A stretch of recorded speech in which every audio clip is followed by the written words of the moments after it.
यहाँ से स्टार्ट करेंगे। डेली टारगेट यहाँ पर डे 8वां रहेगा, ठीक है।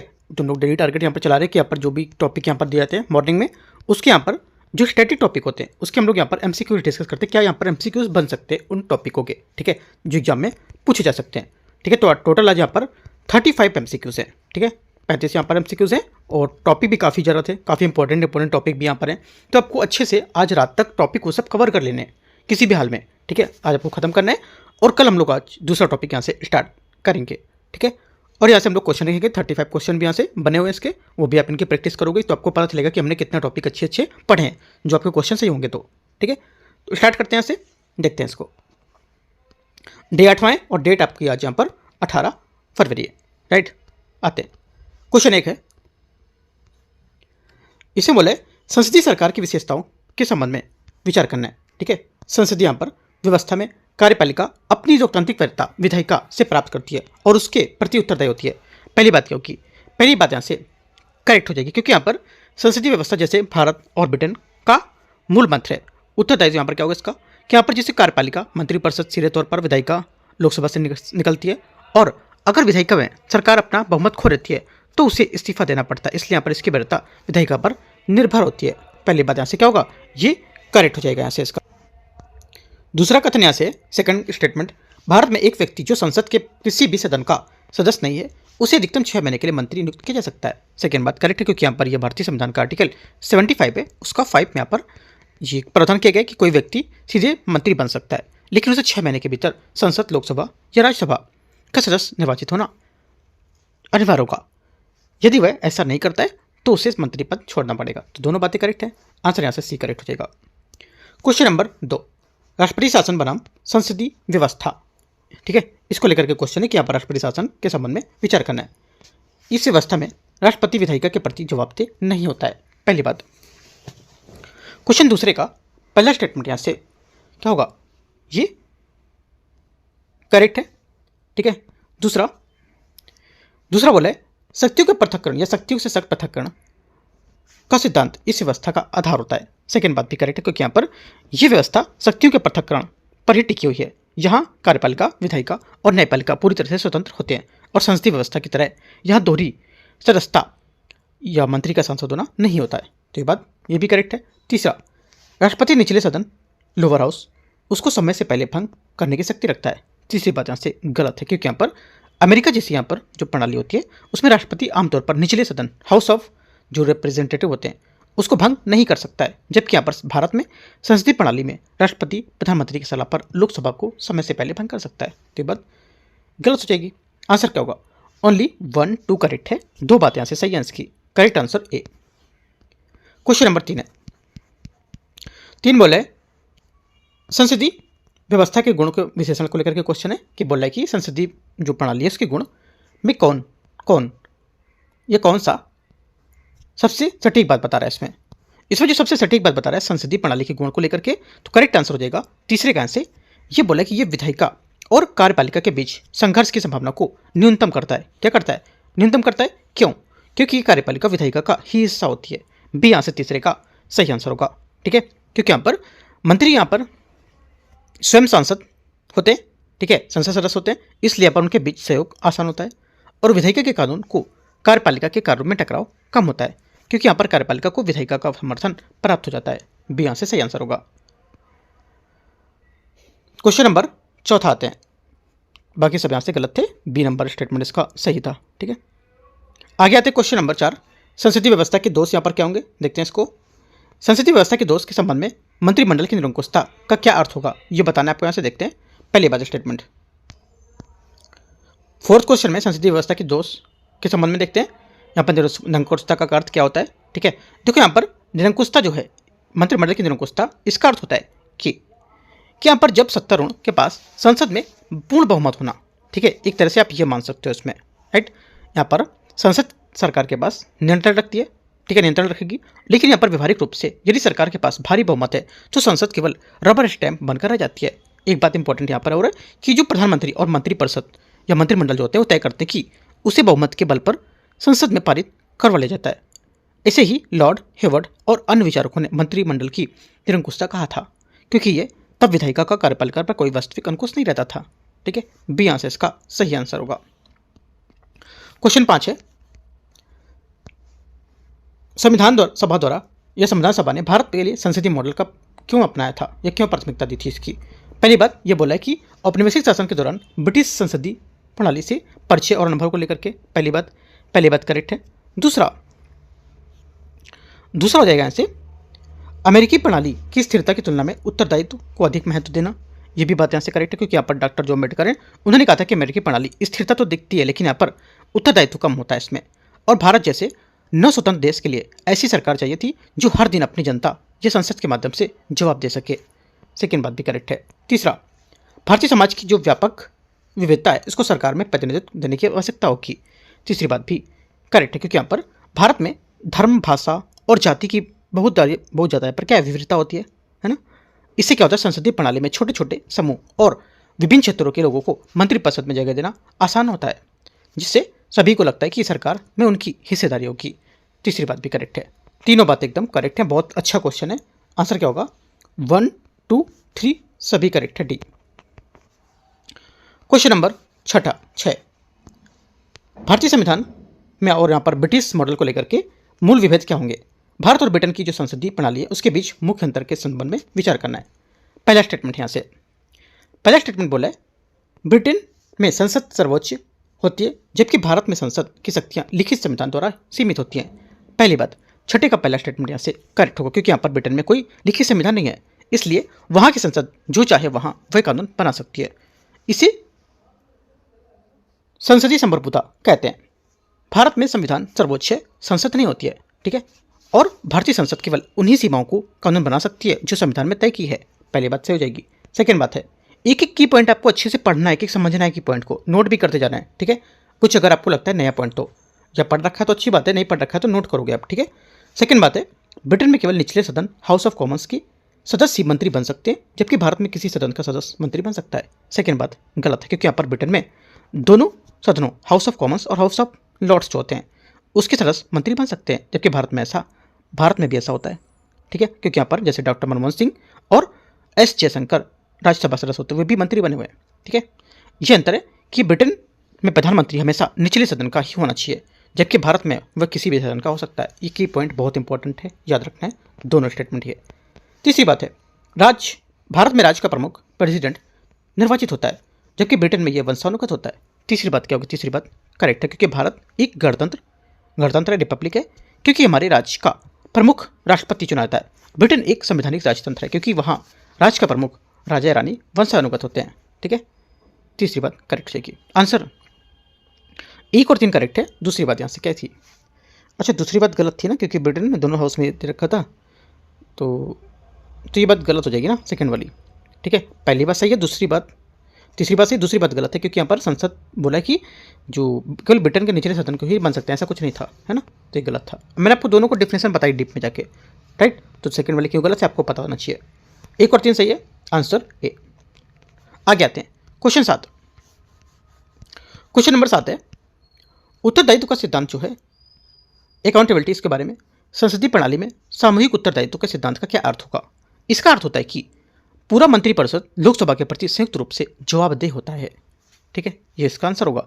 मतलब एक तरह से समझ सकते हो कि सामूहिक उत्तरदायित्व जो होता है ये संसदीय प्रणाली का हृदय है। इसका अर्थ होता है कि यदि लोकसभा सरकार के खिलाफ अविश्वास प्रस्ताव पारित कर देगी तो सभी मंत्री को इस्तीफा देना होगा, चाहे वे राज्यसभा के सदस्य क्यों ही ना हो। इंपॉर्टेंट है, ठीक है।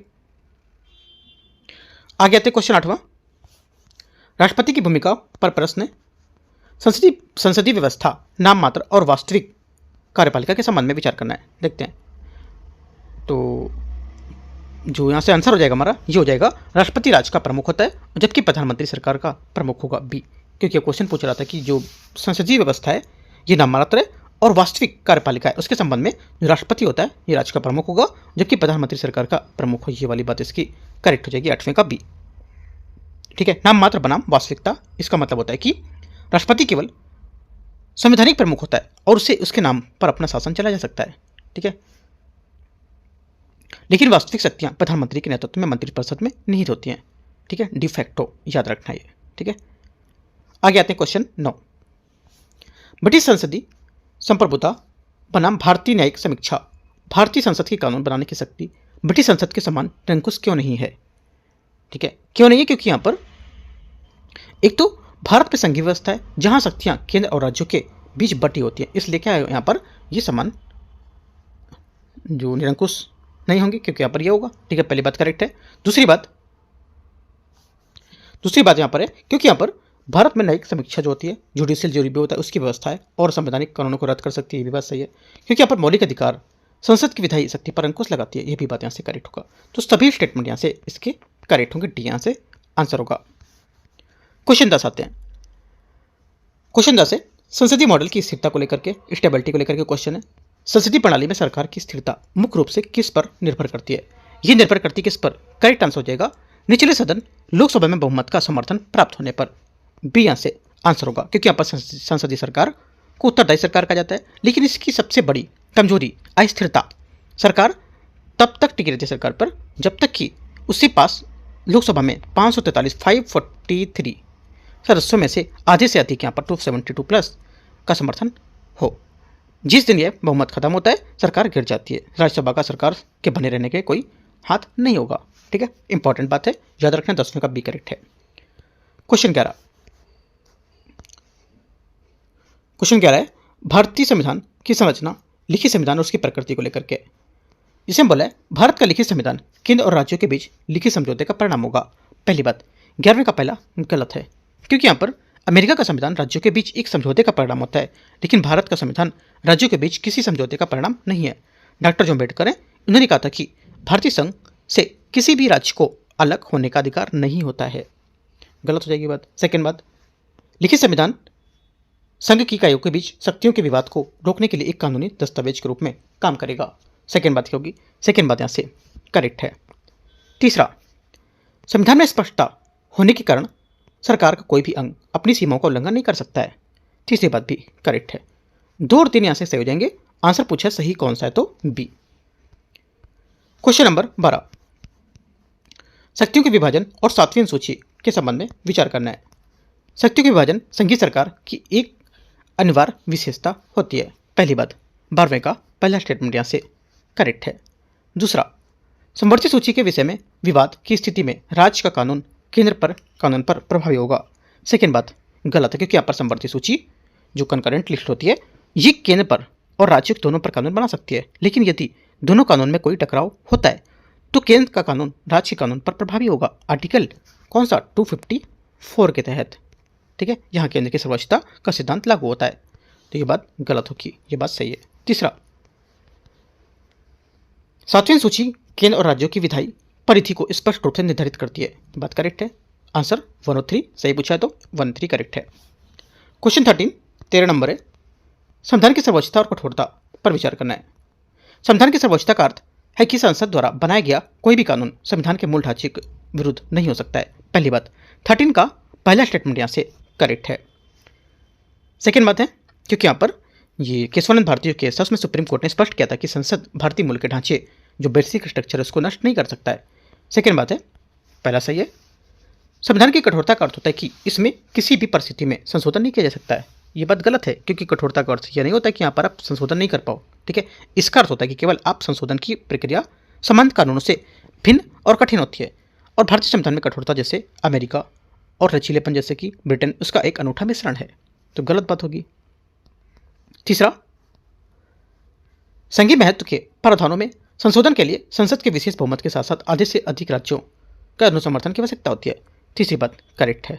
ठीक है, जैसे राष्ट्रपति का चुनाव केंद्र राज्य शक्तियां उस पर प्रभाव पड़ता है तो आधे से अधिक राज्यों की सहमति अनिवार्य होती है आर्टिकल 368 के तहत। ठीक है, जब संशोधन संघीय ढांचे का होता है तो ये बात करेक्ट हो जाएगी। आंसर 1 और 3 सही है, तो सी यहाँ से सही आंसर होगा। एक एक की पॉइंट याद करते जाना है, बहुत इंपॉर्टेंट है। फिर से मैं बोल रहा हूँ, जो जो आपको चीज़ नहीं लग रही है आप इसके पॉइंट नोट्स करके बनाते चलो अच्छे से। ठीक है, तो आपके डेली टारगेट का नोट्स भी अच्छा सा बन जाएगा ये पॉलिटी का। राइट, आगे आते हैं क्वेश्चन 14 14 नंबर स्वतंत्र न्यायपालिका और दृढ़ सदनीयता के बारे में विचार करना है। स्वतंत्र न्यायपालिका केंद्र और राज्यों के बीच एक निष्पक्ष मध्यस्थ के रूप में काम करती है। पहली बात 14 का करेक्ट है, क्योंकि यहाँ पर संघवाद में केंद्र और राज्यों के बीच शक्तियों का टकराव होना स्वाभाविक है। ऐसे में न्यायपालिका एक निष्पक्ष अंपायर की तरह कार्य करती है ताकि संविधान की व्याख्या सही ढंग से हो सके। सही है। दूसरा, राज्यसभा उच्च सदन संसद में राज्यों के हितों की रक्षा करने वाला एक अनिवार्य संघीय सदन होता है। सेकेंड बात करेक्ट है, क्योंकि राज्यसभा को राज्यों का सदन कहा जाता है और इसका मुख्य उद्देश्य है कि सुनिश्चित करना कि यदि कि कई मतलब जो केंद्र सरकार है या केंद्र है कोई ऐसा कानून बनाए या ना बनाए जो राज्यों के हितों को अविरोध हो, मतलब इसकी अपोजिट हो, है ना। तो ये बात सही बात बता रहा है। तीसरा, न्यायपालिका की स्वतंत्रता सुनिश्चित करने के लिए न्यायाधीशों की नियुक्ति में विधायिका का कोई हस्तक्षेप नहीं होता है।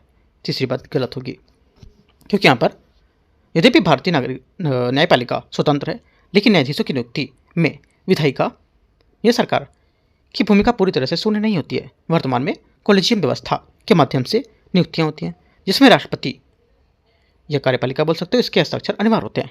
पूर्णतः हस्तक्षेप रहित कहना तकनीकी रूप से गलत हो जाएगी बात। 1 2 करेक्ट है, आंसर यहाँ से ए। क्वेश्चन 15, एकल संविधान राज्यों की स्थिति पर विचार करना है। भारत में एकल संविधान की व्यवस्था एकात्मक शासन की ओर झुकाव को प्रदर्शित करती है। पहली बात 15 का पहला स्टेटमेंट यहाँ से करेक्ट है, क्योंकि अमेरिका जैसे संघों में राज्यों और को अपना अलग संविधान होता है, लेकिन भारत में पूरे देश के लिए एक ही संविधान होता है। ये केंद्र की शक्ति को बढ़ावा और एकात्मक लक्षण दर्शाता है। पहला करेक्ट है। सेकंड, भारतीय संघ राज्यों को अपना स्वयं संविधान बनाने का कोई अधिकार नहीं होता है। सेकंड बात भी करेक्ट है, सही है। तीसरा, संसद अनुच्छेद 3 के तहत किसी भी राज्य का भूगोल बिना सहमति से उसे बदल सकती है। तीसरी बात गलत है, क्योंकि यहाँ पर यह भारतीय संघवाद की सबसे अनूठी विशेषता है। अनुच्छेद 3 के तहत संसद किसी राज्य का नाम, सीमा, क्षेत्र बदल सकती है, लेकिन राज्य की राय मांगी जाए तो यहाँ पर लेकिन संसद उस राय को मानने के लिए बाध्य नहीं है। लेकिन भारत को विनाशी राज्यों को अविनाशी संघ माना जाता है, ठीक है, कहा जाता है। तो क्या होगा 1 2 और 3 सभी बात यहाँ से करेक्ट है। 15 का आंसर 1 2 3 डी यहाँ से सही आंसर होगा। क्वेश्चन 16 है, सशक्त केंद्र और अवशिष्ट शक्तियां, इसको लेकर के क्वेश्चन है, देखते हैं। भारतीय संविधान में अवशिष्ट शक्तियां राज्यों के पास न होकर केंद्र के पास निहित होती हैं। पहली बात यहाँ से करेक्ट है। सेकेंड बात है, आपातकाल के दौरान केंद्र सरकार राज्य सूची के विषय पर भी कानून बनाने का अधिकार प्राप्त कर लेती है। सेकेंड बात करेक्ट है, क्योंकि आर्टिकल 352 राष्ट्रीय आपातकाल के दौरान भारत का संघीय ढांचा बदलकर एकात्मक हो जाता है, ठीक है, और संसद को राज्य सूची के विषय पर कानून बनाने की पूर्ण शक्ति मिल जाती है। राइट, सही है। तीसरा, अखिल भारतीय सेवाएं IAS IPS संघीय ढांचे को मजबूत करने के बजाय केंद्र नियंत्रण को बढ़ाती है। तीसरी बात ये भी करेक्ट होगी, क्योंकि यहाँ पर अखिल भारतीय सेवाएं IAS IPS, ठीक है, राज्यों में तैनात होती है, लेकिन इनकी नियुक्ति, प्रशिक्षण और अनुशासन का नियंत्रण केंद्र के पास होता है। इंपॉर्टेंट है बहुत। और आलोचक इसे राज्यों की स्वायत्तता का उल्लंघन और केंद्र के नियंत्रण का साधन मानते हैं। बहुत इंपॉर्टेंट बात है, आप जब बनोगे तो पता चलेगा आपको क्या यहाँ पर फैसिलिटी होती है ना। तो आंसर क्या होगा 1 2 3 यहाँ से सही हो जाएगा, डी 1 2 3। क्वेश्चन 17, संविधान का स्वरूप और यहाँ पर लक्ष्य दे रखा है, निम्नलिखित कथनों पर विचार करना है। केसी विहर के अनुसार भारतीय संविधान एक अर्धसंघी क्वासी फेडरल व्यवस्था होती है। पहली बात 17 का पहला स्टेटमेंट यहाँ से करेक्ट है, क्योंकि यहाँ पर इसमें संघीय ढांचे के साथ साथ केंद्र के प्रति मजबूत झुकाव जैसे राज्यपाल की नियुक्ति, आपातकालीन प्रावधान शामिल होते हैं। पहली बात सही है। सेकेंड बात है, भारतीय संविधान सहयोगी संघवाद की अवधारणा को बढ़ावा देता है। सेकेंड बात करेक्ट है, क्योंकि यहाँ पर सहयोगी संघवाद जो कोऑपरेटिव फेडरेशन होता है, फेडरलिज्म, ये इसका अर्थ होता है कि राज्यों को मिलकर काम करना। GST परिषद और नीति आयोग की आधुनिक उदाहरण माने जा सकते हैं इसके, ठीक है। आपसे क्वेश्चन ये भी पूछ सकता है नीचे स्टेटमेंट रखे कि जो सहयोगी संघवाद है इसके उदाहरण GST परिषद और नीति आयोग भी हो सकते हैं या नीति आयोग होते हैं, तो ध्यान रखना है, इसके एग्जाम्पल हो सकते हैं ये, ठीक है। तो काफ़ी इंपॉर्टेंट पॉइंट है, सही भी है ये। तीसरी बात है, भारतीय संघ में राज्यों का संघ से अलग होने का संवैधानिक अधिकार प्राप्त होता है। तीसरी बात गलत, क्योंकि भारत एक अविनाशी संघ है, किसी भी राज्य को भारत से संघ अलग होने का अधिकार नहीं होता है, और भारत का संघ राज्यों के बीच किसी समझौते का परिणाम नहीं होगा। ओनली 1 2 करेक्ट है, ए। क्वेश्चन 18, विधायी विषयों का बंटवारा को लेकर के क्वेश्चन है। संसद पूरे भारत या उसके किसी भी हिस्से के लिए कानून बना सकती है, जबकि राज्य विधानमंडल का अधिकार क्षेत्र केवल उस राज्य की सीमाओं तक ही सीमित होगा। पहली बात 18 का पहला करेक्ट है। दूसरी बात है, संविधान की 7वीं सूची में संघ सूची, राज्य सूची और समवर्ती सूची के माध्यम से विधायी शक्तियों का स्पष्ट बंटवारा किया गया है। सेकेंड बात यह भी करेक्ट होगा, क्योंकि यहाँ पर 7वीं सूची के जो स्पष्टता लाती है कि यहाँ पर संघ सूची में 100 विषय, ठीक है, राज्य सूची में 61 विषय और समवर्ती सूची में 52 विषय शक्तियों को स्पष्ट विभाजन करते हैं। दोनों बातें करेक्ट है। तीसरा, अपसेट शक्तियां राज्य विधानमंडल के पास सुरक्षित होती हैं।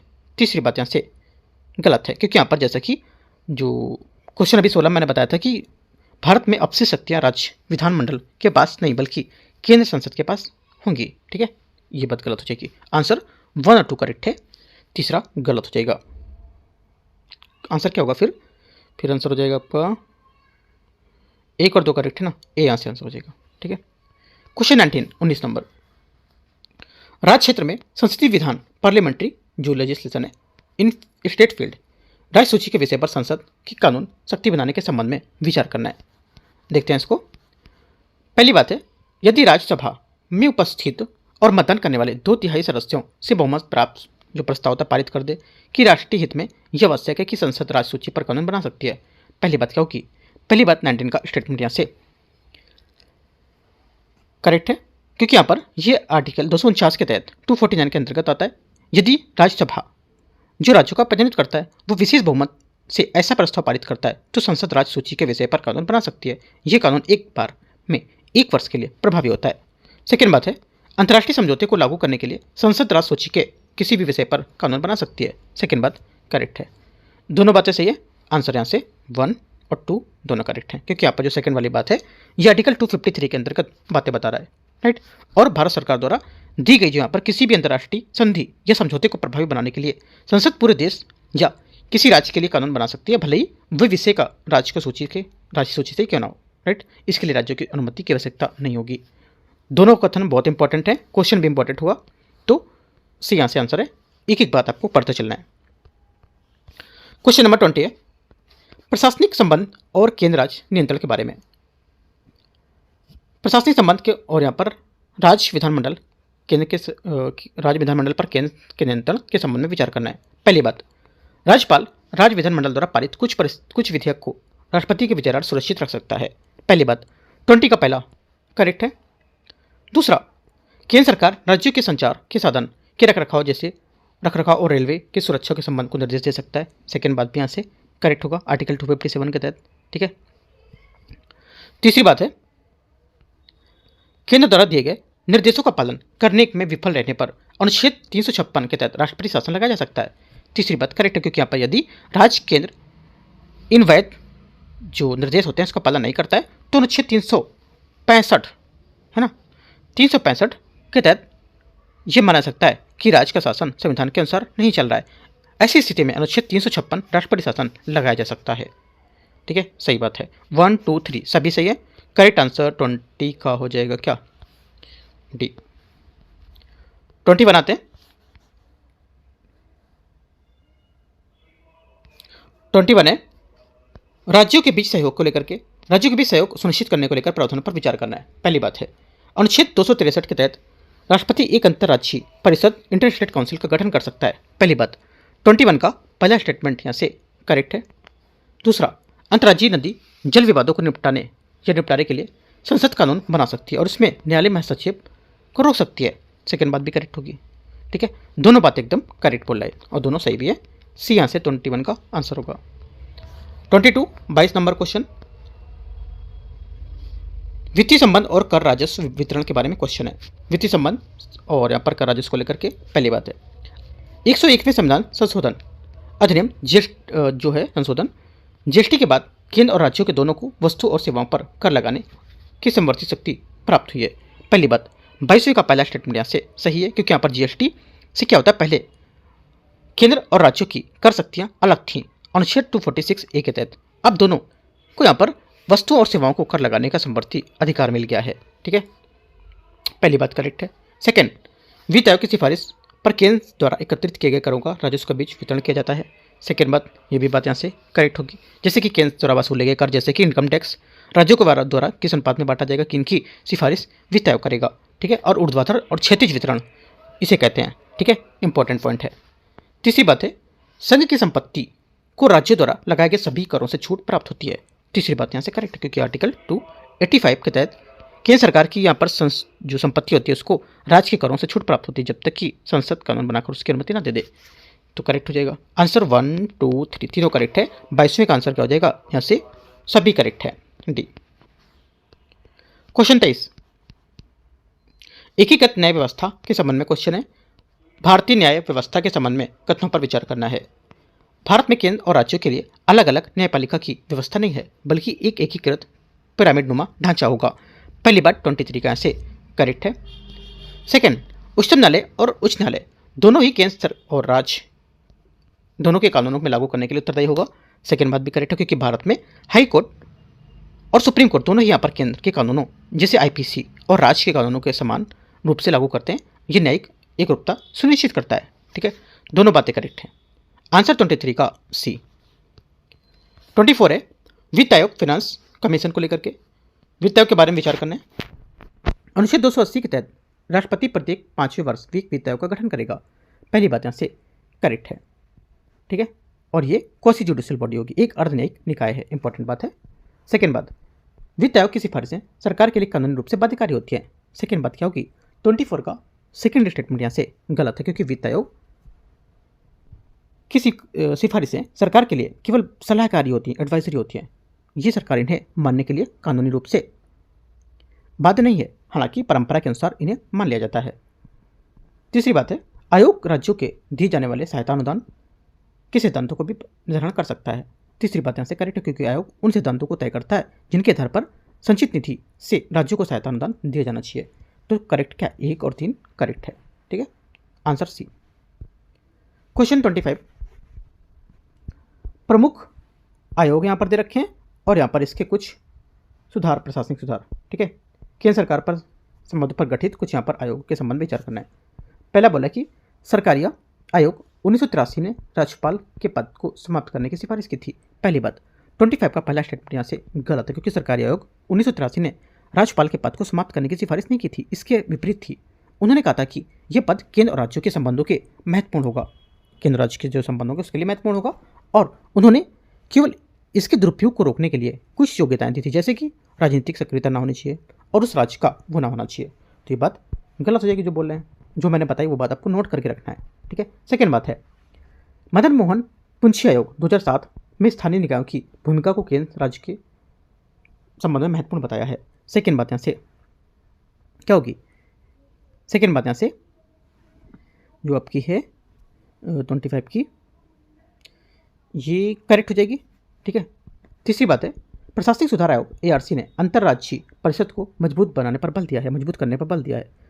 तीसरी बात भी करेक्ट है, क्योंकि यहाँ पर प्रथम प्रशासनिक आयोग जो आयोग था ARC 1966 उसने ही पहली बार यह सुझाव दिया था कि राज्यों के बीच समन्वय के लिए अनुच्छेद 263 के तहत एक अंतर्राज्यीय परिषद का गठन किया जाना चाहिए। आंसर क्या होगा, 2 और 3 करेक्ट है, तो बी करेक्ट आंसर है। 26 है, अंतर्राज्यीय नदी जल विवाद को लेकर के देखते हैं। अनुच्छेद 262 के तहत संसद किसी भी अंतर्राज्यीय नदी या नदी घाटी के पानी का उपयोग, वितरण और नियंत्रण के संबंध में न्याय निर्णय का प्रावधान कर सकती है। पहली बात यहाँ से करेक्ट है। सेकेंड बात है, संविधान के अनुसार नदी जल विवादों के मामले में ना तो उच्चतम न्यायालय और ना ही कोई अन्य न्यायालय अपने अधिकार क्षेत्र का प्रयोग कर सकता है यदि संसद ऐसा कोने बनाती है। क्या हुआ, सही बात है। तीसरी भी देखते हैं। तीसरा बोला है, नदी बोर्ड अधिनियम 1956 और अंतर्राज्यीय जल विवाद अधिनियम 1956 इसी संवैधानिक प्रावधान के तहत बनाए गए थे। यह भी बात करेक्ट है, तीनों बातें सही है। आंसर क्या होगा 26 का, 1, 2 और 3 सभी यहाँ से करेक्ट है, डी। 27 है, अंतर्राज्यीय परिषद के संबंध में विचार करना है। इसका गठन सरकारी आयोग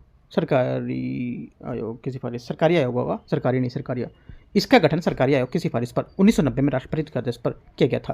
पहली बात 27 का पहला स्टेटमेंट यहाँ से करेक्ट है, क्योंकि सरकारी आयोग की सिफारिश पर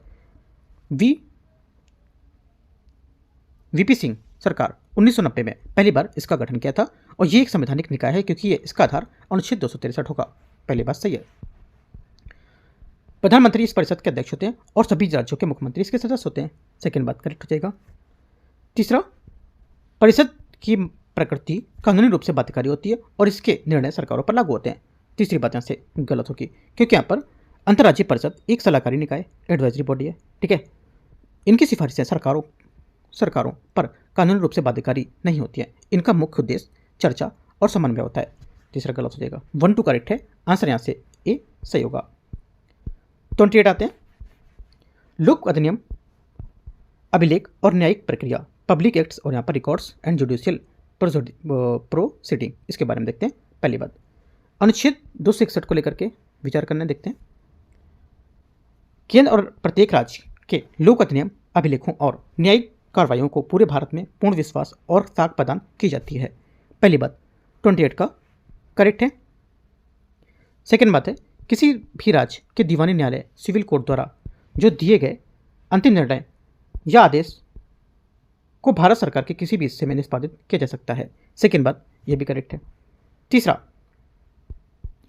बोला है, यह नियम दीवानी और फौजदारी दोनों प्रकार के निर्णय के रूप में समान रूप से लागू होता है। तीसरी बात गलत है, क्योंकि यहाँ पर यह नियम जो होता है ये दीवानी फैसलों पर लागू होता है, यह फौजदारी निर्णय पर लागू नहीं होता है, क्योंकि ये एक राज्य को दूसरे राज्य से दंड विधान को लागू करने की आवश्यकता नहीं होती है। ठीक है, गलत हो जाएगा। 1 2 1 और 2 हमारा ऊपर से करेक्ट हो जाएगा। क्वेश्चन 29, अंतर्राज्यीय व्यापार और वाणिज्य को लेकर के क्वेश्चन है। संविधान का भाग 10 और 313 है ना, भाग 13 में आर्टिकल 301 से 307 के संबंध में विचार करना है। ऐसे ही पूछ सकता है क्वेश्चन, ऊपर इससे भी पूछ सकता है क्वेश्चन, है ना। तो देखते हैं। आर्टिकल 301 घोषणा करता है कि पूरे भारत में वाणिज्य, व्यापार और समागम अबाध होगा। पहली बात यहाँ से क्या होगी, करेक्ट है। दूसरा, संसद सार्वजनिक हित में राज्यों के बीच व्यापार की स्वतंत्रता पर प्रतिबंध लगा सकती है, लेकिन ये वह किसी एक राज्य को दूसरे राज्य पर प्राथमिकता नहीं दे सकती है। सेकेंड बात भी सही है, क्योंकि यहाँ पर लेकिन भेदभाव नहीं कर सकती है, और संसद केवल सभी भेदभाव, मतलब संसद क्या होती है, केवल तभी भेदभाव कर सकती है जब देश उसके हिस्से में, जैसे किसी भी हिस्से में माल की भारी कमी हो। ठीक है, तो सेकेंड बात भी सही है, पहली बात भी सही है। तीसरा, राज्य विधानमंडल में जो राज्य विधानमंडल होता है वो भी क्या होता है, व्यापार की स्वतंत्रता पर उचित प्रतिबंध लगा सकता है, लेकिन इसके लिए राष्ट्रपति की पूर्व स्वीकृति की आवश्यकता होती है। तीसरी बात करेक्ट है। ठीक है, आंसर क्या होगा, सभी 3 सही है। 29 का आंसर 1 2 और 3 डी यहाँ से सही आंसर है। क्वेश्चन आगे आते हैं 30 नंबर 30 नंबर क्वेश्चन, क्षेत्रीय परिषद को लेकर के, क्षेत्रीय परिषद या जोनल काउंसिल को लेकर के क्वेश्चन है, विचार करना है, इस पर देखते हैं। क्षेत्रीय परिषदें संवैधानिक निकाय हैं जिनका उल्लेख मूल संविधान में किया गया था। पहली बात 30 का पहला स्टेटमेंट यहाँ से गलत है, क्योंकि यहाँ पर क्षेत्रीय परिषदें संवैधानिक निकाय नहीं होती, इनका उल्लेख मूल संविधान में नहीं था। इनका गठन राज्य पुनर्गठन अधिनियम 1956 के माध्यम से किया गया था, इसलिए ये संवैधानिक निकाय हैं, स्टैट्यूटरी बॉडी है। सेकेंड बात, केंद्रीय गृह मंत्री सभी क्षेत्रीय परिषद के साझा अध्यक्ष के रूप में काम करते हैं। सेकेंड बात करेक्ट है। तीसरी बात है, पूर्वोत्तर परिषद नॉर्थ ईस्टर्न काउंसिल का गठन एक अलग संसदीय अधिनियम के माध्यम से किया गया था। तीसरी बात यहाँ से करेक्ट है, क्योंकि यहाँ पर उत्तर पूर्वी राज्यों के लिए पूर्वोत्तर परिषद अधिनियम 1971 के तहत यहाँ पर एक अलग परिषद नॉर्थ ईस्टर्न काउंसिल बनाई गई थी, जिसमें सिक्किम को बाद में 2002 में जोड़ा गया था। काफ़ी इंपॉर्टेंट पॉइंट है, याद रखना है। आंसर क्या होगा, 2 और 3 करेक्ट है। ठीक है, पहला गलत था, बी। क्वेश्चन 31, राष्ट्रीय आपातकाल अनुच्छेद 352 के संबंध में राष्ट्रीय आपातकाल के बारे में विचार करना है। राष्ट्रीय आपातकाल की घोषणा युद्ध, पाय आक्रमण या सशस्त्र विद्रोह के आधार पर की जा सकती है। पहली बात 31 का पहला स्टेटमेंट यहाँ से करेक्ट है। 44वें संविधान संशोधन जो अधिनियम था, ये मूल संविधान में आंतरिक शांति शब्द था, जिसे यहाँ पर 44वें संविधान संशोधन अधिनियम द्वारा हटाकर सशस्त्र विद्रोह कर दिया गया था। अब केवल युद्ध, बाह्य आक्रमण, बाहरी आपातकाल या सशस्त्र विद्रोह के आधार पर ही इसे लागू किया जा सकता है। पहली बात करेक्ट है। सेकेंड, राष्ट्रपति ऐसी घोषणा केवल तभी कर सकता है जब मंत्रिमंडल कैबिनेट उसे लिखित रूप से ऐसा करने की सिफारिश देते हैं। सेकेंड बात करेक्ट हो जाएगी। तीसरी बात है, संसद के दोनों सदनों द्वारा आपातकाल की घोषणा को 1 माह के भीतर विशेष बहुमत से अनुमोदन किया जाना अनिवार्य होता है। ये भी बात यहाँ से करेक्ट है। ठीक है, तीनों बातें सही है, क्योंकि यहाँ पर शुरुआत में ये समय सीमा 2 महीने थी, लेकिन अब इसे घटाकर 1 माह कर दिया गया है। साथ ही इसे संसद के दोनों सदनों विशेष बहुमत, सदन की कुल सदस्य संख्या प्लस उपस्थित मतदान करने वालों का 2/3 पारित होना उससे जरूरी होगा। की पॉइंट लिखते चलना है आपको। ठीक है, तीनों सही है। आंसर 1 2 3 सभी यहाँ से करेक्ट है।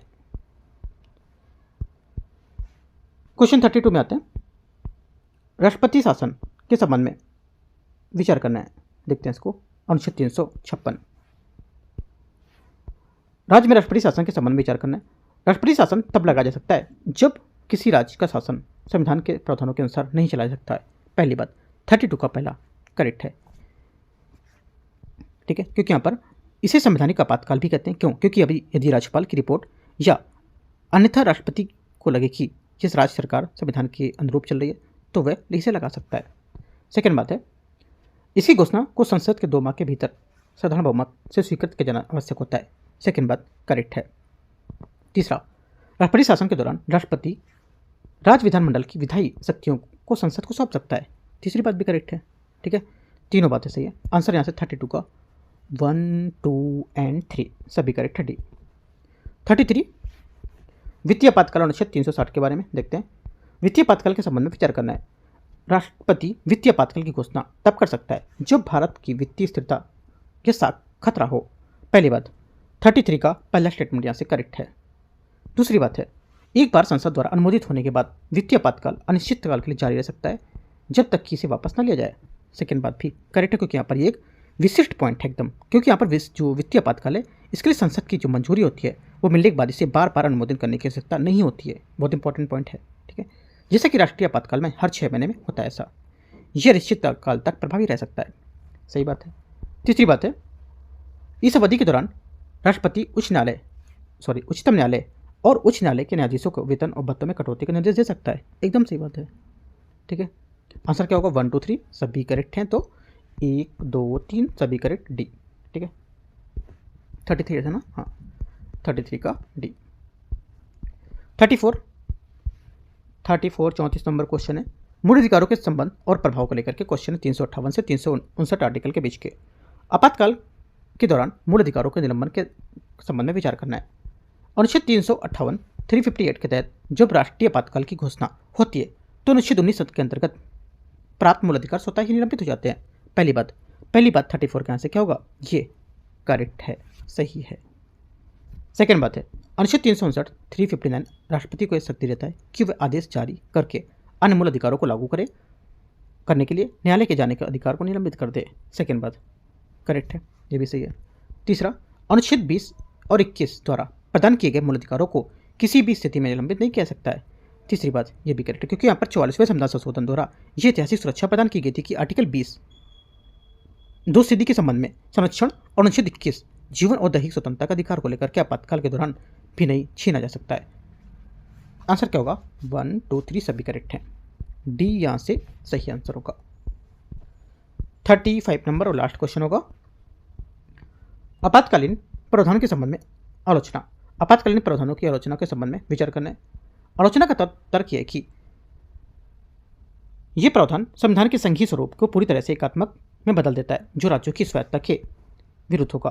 पहली बात 35 का पहला स्टेटमेंट यहाँ से एकदम करेक्ट है, सही है। सेकेंड बात में आते हैं, यह बोला है संविधान सभा HV मत ने कहा था कि यह प्रावधान संवैधानिक तानाशाही का मार्ग प्रशस्त करेगा। सेकेंड बात भी करेक्ट है। ठीक है। तीसरा, इन प्रावधानों की आलोचना इस प्रकार या इस आधार पर की जाती है कि ये राष्ट्रपति को अत्यधिक अनियंत्रित शक्तियां प्रदान करते हैं। तीसरी बात भी करेक्ट है, क्योंकि यहाँ पर यद्यपि राष्ट्रपति मंत्रिपरिषद की सलाह पर काम करता है, लेकिन सैद्धांतिक रूप से आपातकाल के दौरान संविधान की शक्ति का केंद्र केवल राष्ट्रपति कार्यपालिका के पास चला जाता है, जिससे यहाँ पर संसदीय नियंत्रण कमजोर हो जाता है। ठीक है, इंपॉर्टेंट है, याद रखना है। राइट, आंसर क्या होगा? आंसर हो जाएगा 1 करेक्ट था, 2 करेक्ट था, तीसरा भी करेक्ट था, तीनों यहाँ से सही है। आंसर यहाँ से डी सही हो जाएगा। ठीक है, तो इस टाइप से यहाँ पर हम लोग ने 35 क्वेश्चन आज यहाँ से कवर किए। ठीक है, सबसे ज़्यादा क्वेश्चन आज कवर किए 35 क्वेश्चन, और जो टॉपिक आपको दिए थे काफ़ी ज़्यादा टॉपिक भी थे। तो अभी टॉपिक अगर आपके नहीं कवर हुए हैं, जैसे सुबह मैंने टॉपिक आज ज़्यादा दिया था आपको पढ़ने के लिए, ठीक है, नहीं करूँगा कवर, तो आज 10 बजे रात तक आपको टॉपिक कवर कर लेने हैं। वैसे कवर हो गए होंगे क्योंकि इतने ज़्यादा थे, लेकिन टाइम भी बहुत था, है ना। नहीं हुए तो आप जाके 1-1.5 घंटा अगर और बचेगा तो आपको रात तक पूरा फिनिश करना है अच्छे से टॉपिक को, और इन MCQs को अच्छे से फॉलो करना है। ठीक है, बाकी कुछ डाउट रहेगा आप नीचे कमेंट में पूछ सकते हो, और टेलीग्राम ज्वाइन कर सकते हो। देखो ज़्यादा से ज़्यादा लोग को शेयर कर देना है, राइट, क्योंकि कुछ लोग क्या है बाद में ऐड होंगे तो उनका बहुत सारी चीज़ें छूट जाएगी। ठीक है, अगर छूट भी गई तो 6-7-8 टारगेट हो गया, इसको आप थोड़ा सा बैकलॉग करके आपसे देख के करके जैसे टारगेट मैंने अपलोड कर रखे हैं, जैसे कि आज आप जुड़े हो, है ना, तो थोड़ा सा आज कर लो, थोड़ा सा कल कर लो, कैसे का, तो उसको पीछे वाले जो टॉपिक बचे हैं उसको कवर कर सकते हो। ठीक है, आसानी से। बाकी डाउट रहेगा आप पूछो मेरे को कमेंट्स करके, मैं बताऊँगा। ठीक है, एंड करते हैं इसको। All the best. Thank you.